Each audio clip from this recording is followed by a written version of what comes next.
அஸ்ஸலாமு அலைக்கும் வரஹ்மத்துல்லாஹி வபரகாத்துஹு. தினமும் ஓர் உபதேசம்.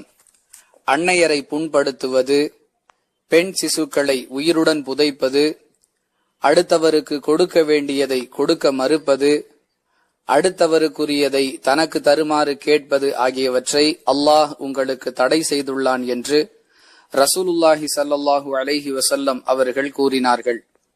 அறிவிப்பவர் முகீரா பின் ஷுஅபா ரலியல்லாஹு அன்ஹு.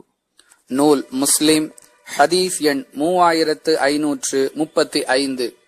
அன்பிற்குரிய அல்லாஹுவின் நல்லடியார்களே, இஸ்லாமிய மார்க்கத்தில் எந்தெந்த காரியங்களை செய்வதால் நமக்கு நன்மை கிடைக்கும் என்ற வழிகாட்டுதல் வழங்கப்பட்டிருப்பது போன்றே எந்தெந்த காரியங்களை நாம் செய்வதை விட்டும் தடுக்கப்பட்டிருக்கின்றோம் என்ற தெளிவும் நமக்கு கொடுக்கப்பட்டிருக்கின்றது.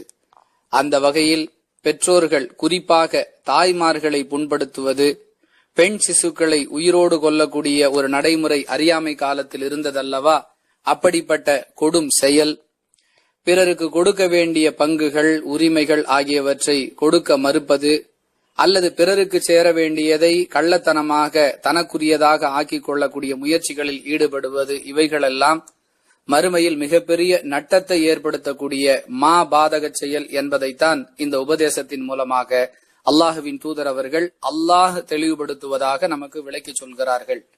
எனவே நன்மையை பெற்றுத்தரக்கூடிய நல்ல காரியங்களை தேடி தெரிந்து தெளிந்து செயல்பட வேண்டிய அவசியம் இருப்பது போன்றே மறுமையில் நமக்கு நட்டத்தை ஏற்படுத்தக்கூடிய காரியங்களை அறிந்து அவற்றை விட்டு விலகுவதும் அவசியம் என்பதை நாம் கவனத்திலே கொள்ள வேண்டும்.